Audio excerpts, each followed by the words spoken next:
I've learned a hard lesson over many years of investing, a lesson usually learned only after significant losses. Not all dividends are created equal. In good times, when the market seems unstoppable, dividends can feel almost irrelevant. But I promise you, the crash always comes. And that's when you discover the crucial difference between a dividend that survives and one that vanishes. I've lived through 14 major market crashes, buying my first stock in 1942 during World War II, when the future of America itself was uncertain. I've seen seemingly invincible companies slash their dividends overnight. I've witnessed retirees who built their entire income around those payments wake up to find their monthly checks cut in half or gone altogether. But I've also seen a select few companies continue paying, even increasing their dividends through the worst economic disasters in modern history. Today, I want to share the 4 dividend stocks I believe will not just survive the next crash, but actually thrive. These companies have proven through recessions, wars, financial crises, and pandemics that their dividends are sacred. Management understands the dividend is not just a bonus, but a fundamental commitment. Before I reveal these companies, though, I need to tell you a story that changed how I think about dividends forever. Understanding why certain dividends survive while others fail is crucial to avoid mistakes that have cost millions their retirement security. It was 1973. The stock market was entering one of the worst bear markets since the Great Depression. Stocks would fall nearly 50% over the next 2 years. Inflation was raging, oil prices were spiking, and the economy was entering stagflation. That toxic combination of high inflation and economic stagnation that destroys wealth. I remember a friend of mine who had retired the year before. He had built what he thought was a bulletproof dividend portfolio, blue chip companies, household names, stocks that had paid dividends for decades. He was counting on that income to fund his retirement, pay his bills, and maintain his lifestyle without touching his principal. Within 18 months, more than half of those companies had cut their dividends, some eliminating them entirely. His monthly income dropped from $4,000 to less than $2,000. He had to go back to work at 67 because he had chosen the wrong dividend stocks. That experience taught me something I've never forgotten. Not all dividends are created equal. Some are promises made when times are good, broken when things get difficult. Others are sacred commitments, backed by business models so strong, essential, and profitable that the company can maintain them through anything. The question, of course, is how do you tell the difference before the crash, not after? After decades of studying this, I've identified 4 characteristics that separate crash-proof dividends from those that disappear. Every single one of the 4 stocks I'm about to share possesses all 4 of these characteristics. And understanding these characteristics is just as important as knowing the specific companies because it will help you evaluate any dividend stock you consider in the future. The first characteristic is essential products or services. A company cannot maintain its dividend through a crash if its revenue disappears during hard times. When the economy contracts, consumers and businesses cut spending. The first things they cut are discretionary purchases, the nice-to-haves, the luxuries, the things they can live without. But certain products and services cannot be cut, no matter how bad the economy gets. People still need electricity, medicine. They still need to brush their teeth, wash their clothes, and buy groceries. Companies that provide these essential products have revenue that is recession-resistant, and recession-resistant revenue supports recession-resistant dividends. The second characteristic is pricing power. It's not enough to sell essential products. You also need the ability to raise prices when your costs increase. During inflationary periods, companies face higher costs for labor, raw materials, transportation, everything. If they cannot pass those costs on to customers through higher prices, their profit margins get squeezed. Squeezed margins mean less cash available for dividends. But companies with strong brands, with products that have no substitutes, with services customers cannot easily replace, these companies can raise prices without losing customers. That pricing power protects their margins and their dividends even during the worst economic conditions. The third characteristic is a fortress balance sheet. Debt kills dividends. When a company has too much debt, when interest payments consume a large portion of their cash flow, The dividend becomes vulnerable. During a crisis, lenders get paid first. Interest payments are mandatory. Dividends are discretionary. If cash flow falls and debt payments stay the same, the dividend gets cut. But companies with low debt, with strong cash positions, with investment-grade credit ratings, these companies have the financial flexibility to maintain dividends even when revenue temporarily declines. They don't have to choose between paying their lenders and paying their shareholders. The fourth characteristic is a long track record of dividend growth. Past behavior is the best predictor of future behavior. I find myself drawn to companies that have paid and increased their dividends for decades, even a century. To me, that's not just a financial decision, it's a statement of corporate culture. These companies, through every recession and market fluctuation, have made dividend payments a core promise. Management understands that cutting that dividend would be seen as a failure, a betrayal of shareholders who have placed their trust in them for generations. I want to share with you some dividend stocks that I believe will weather any storm. Let's start with Johnson & Johnson. Now, I know it's not some exciting new discovery, but that's precisely the point. The best dividend stocks aren't exciting. They're predictable, reliable, doing the same thing year after year, decade after decade, generating profits and returning them to shareholders. Consider what Johnson & Johnson sells: healthcare products, pharmaceuticals, medical devices, and consumer health products like Band-Aids, Tylenol, and Listerine. These aren't discretionary purchases. When you have a headache, you buy Tylenol. When a child scrapes their knee, you reach for a Band-Aid. When you need heart surgery, you don't skip it because of a recession. Healthcare spending is remarkably resilient. Even during the 2008 financial crisis, when unemployment soared and consumer spending collapsed, healthcare spending actually increased. People cut back on vacations, restaurants, and new cars, but not on their medications and medical treatments. And then there's the pricing power that Johnson & Johnson wields. Their pharmaceutical products are protected by patents, and their consumer brands have been trusted for over a century. When they raise prices, customers don't easily switch to competitors because there often aren't direct competitors with the same level of trust and quality. This allows them to maintain healthy profit margins regardless of the economic environment. Their balance sheet, it's one of the strongest in corporate America. They're one of only 2 companies in the United States with a 8AA credit rating from the major rating agencies, higher than the U.S. government itself. They have more cash than debt and generate over $20 billion in free cash flow every year. They could pay their dividend for years, even if they didn't make another sale. And finally, their dividend track record is simply extraordinary. Johnson & Johnson has increased its dividend for 62 consecutive years. That means every single year since 1962, through the oil crisis of the 1970s, stagflation, the 1987 crash, the dot-com bubble, the 2008 financial crisis, and the pandemic, the dividend went up. That's not luck. That's a corporate culture built around the dividend as a sacred commitment. I know some investors worry about the litigation risks Johnson & Johnson faces. There have been lawsuits related to talc products and other issues. These are legitimate concerns, but I believe those investors are missing a key point. Johnson & Johnson has faced litigation throughout its history. Lawsuits are a cost of doing business in healthcare. And through all of that, they have never cut their dividend, not once in 62 years. They have the financial resources to handle legal challenges while still rewarding shareholders. That, to me, is the definition of a crash-proof dividend. Let's turn now to Procter & Gamble. Like Johnson & Johnson, it's a company some might consider boring. And again, that's precisely the point. They sell products you use every single day without even thinking about it. Tide laundry detergent, Crest toothpaste, Gillette razors, Pampers diapers, Charmin toilet paper, Bounty paper towels, Head & Shoulders shampoo. These aren't luxury goods, they're necessities.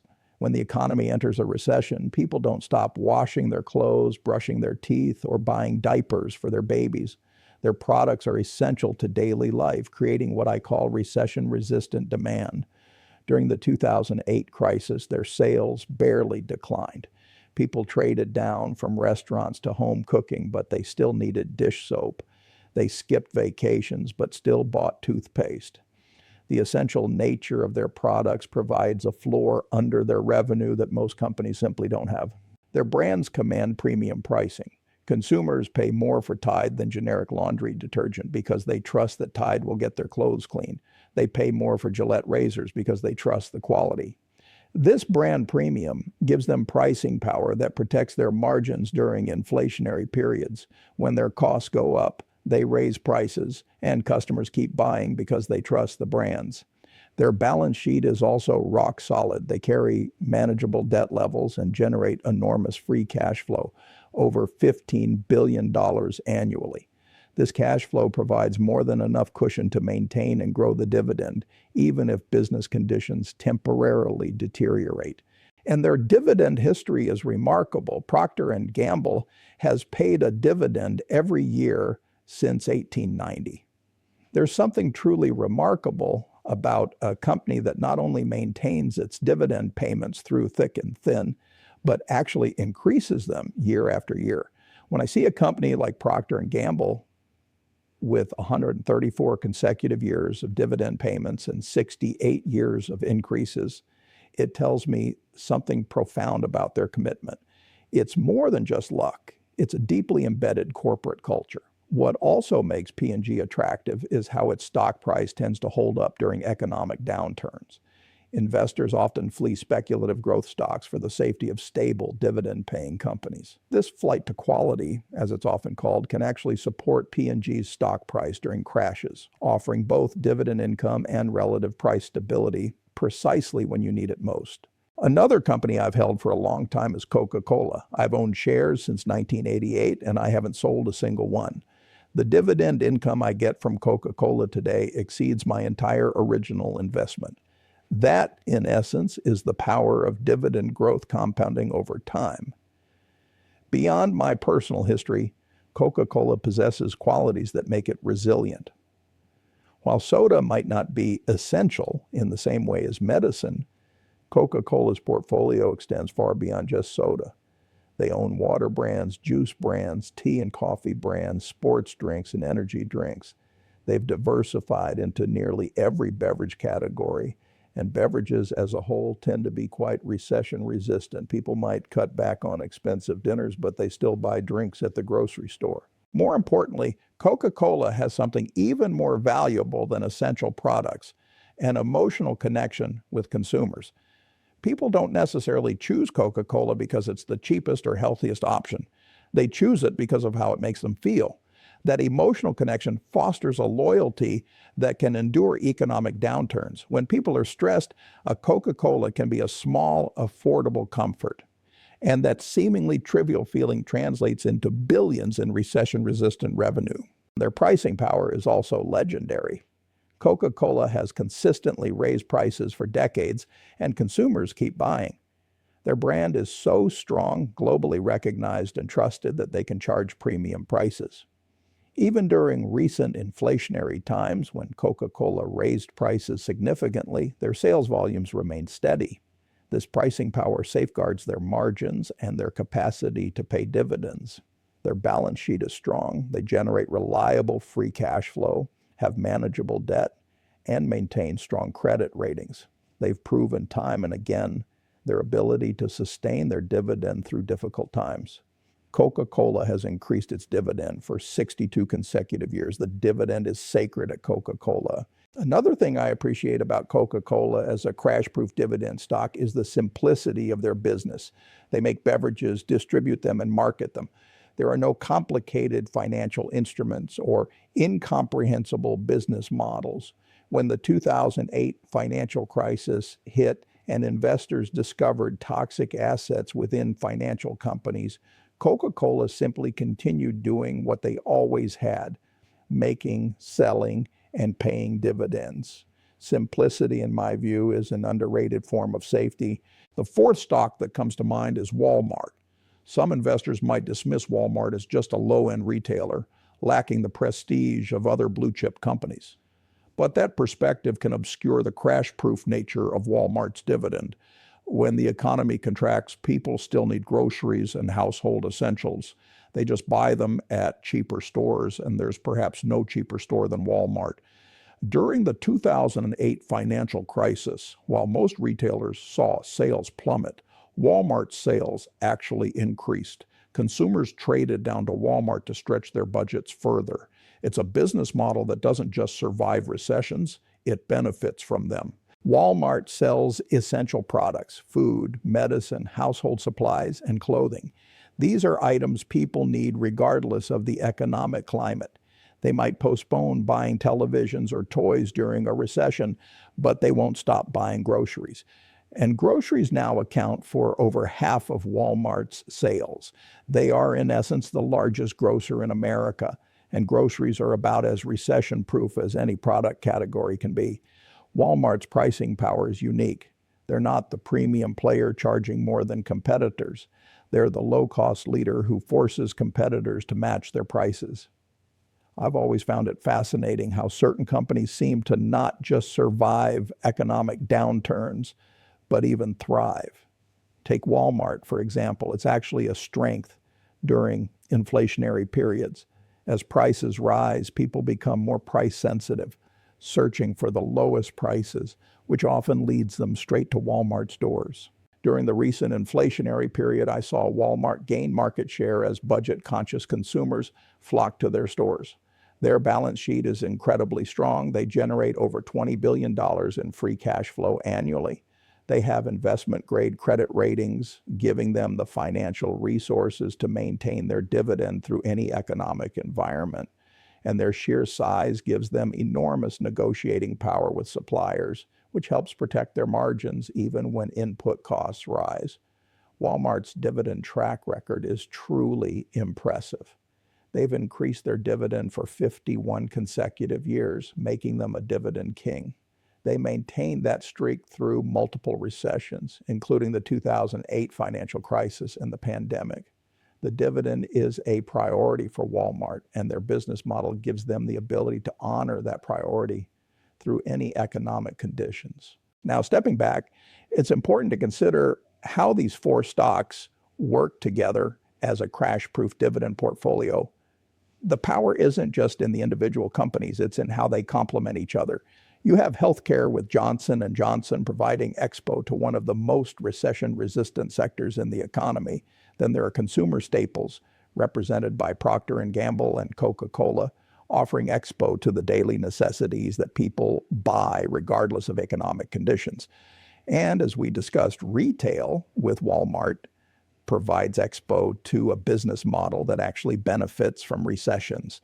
Together, these four companies offer diversification across different sectors while maintaining the common thread of recession-resistant revenue, pricing power, strong balance sheets, and long dividend track records.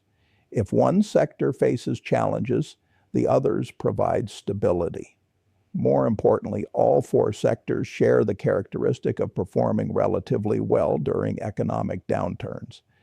Let me paint a picture of what happens when you own these stocks during a crash. First, your dividend income continues flowing. While other investors are watching their dividend payments get cut, your checks keep coming. That income provides stability when everything else feels chaotic. It gives you options. You can reinvest those dividends at lower prices, buying more shares when stocks are cheap, or you can use that income to cover living expenses without selling shares at depressed prices. Second, these stocks tend to decline less than the overall market during crashes. They're not immune to price declines. All stocks go down during bear markets. But defensive dividend payers like these tend to fall less because investors flee from risky assets and seek safety in stable income-producing stocks. So not only does your income continue, but your portfolio value is more protected. Third, these stocks tend to recover faster than speculative investments. When the market rebounds, quality dividend payers lead the way. They have real earnings, real cash flows, real dividends. They don't need a speculative bubble to justify their valuation. So while investors who own risky stocks might wait years for recovery, dividend stock investors often get back to even much faster. Now, I want to address something important. The dividend yields on these stocks, they range from about 2% to about 3% currently, which might not seem exciting compared to higher yielding options. You might ask, why would you accept 3% when some stocks offer 6% or 8% or even 10% yields? Well, high dividend yields are often a warning sign, not an opportunity. When a stock has an unusually high yield, it usually means one of two things.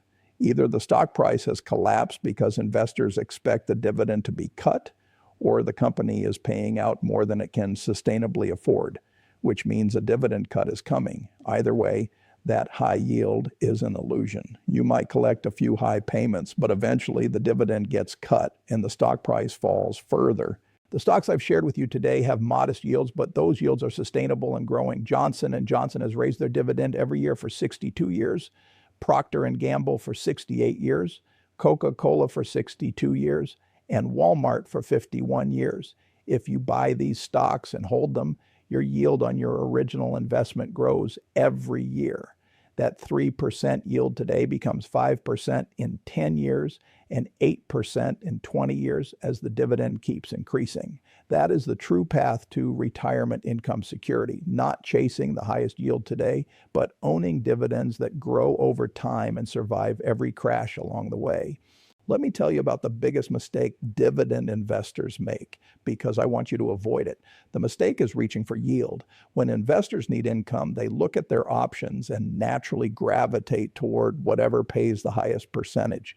If one stock yields 3% and another yields 8%, the 8% seems obviously better, but that 8% yield often comes from a struggling company in a difficult industry with a dividend that is about to be cut.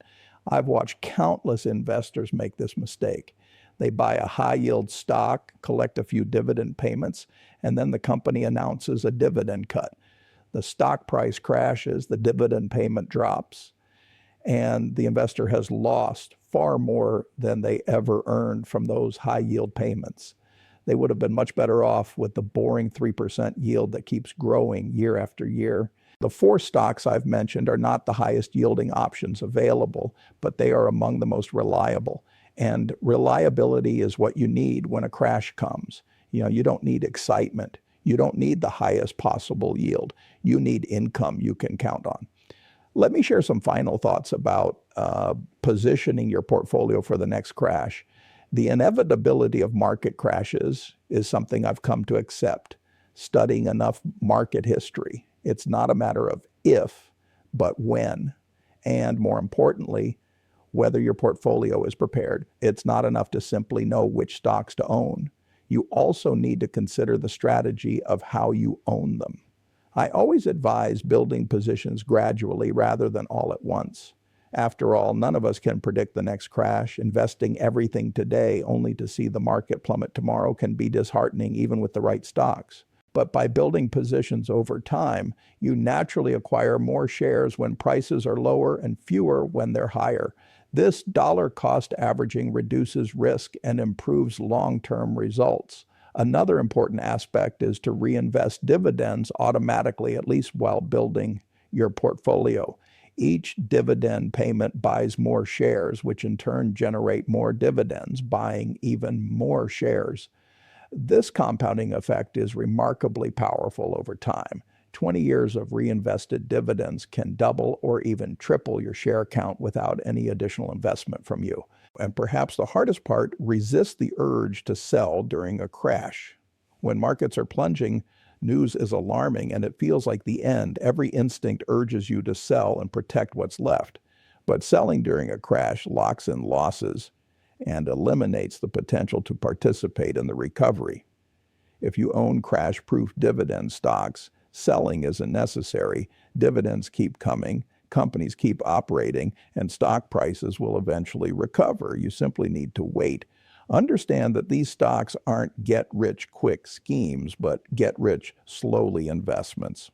They're wealth preservation and retirement income investments. If you're seeking stocks that might double or triple in a year, these aren't them. But if you're looking for stocks that will still be paying you growing dividends 20 years from now, regardless of economic fluctuations, these are precisely those stocks. If you own companies like Johnson & Johnson, Procter & Gamble, Coca-Cola, and Walmart, your dividend income will continue flowing even during a crash. Your portfolio will decline less than more speculative investments, and you'll recover faster when the storm passes. It's the closest thing to crash-proof that exists in the stock market.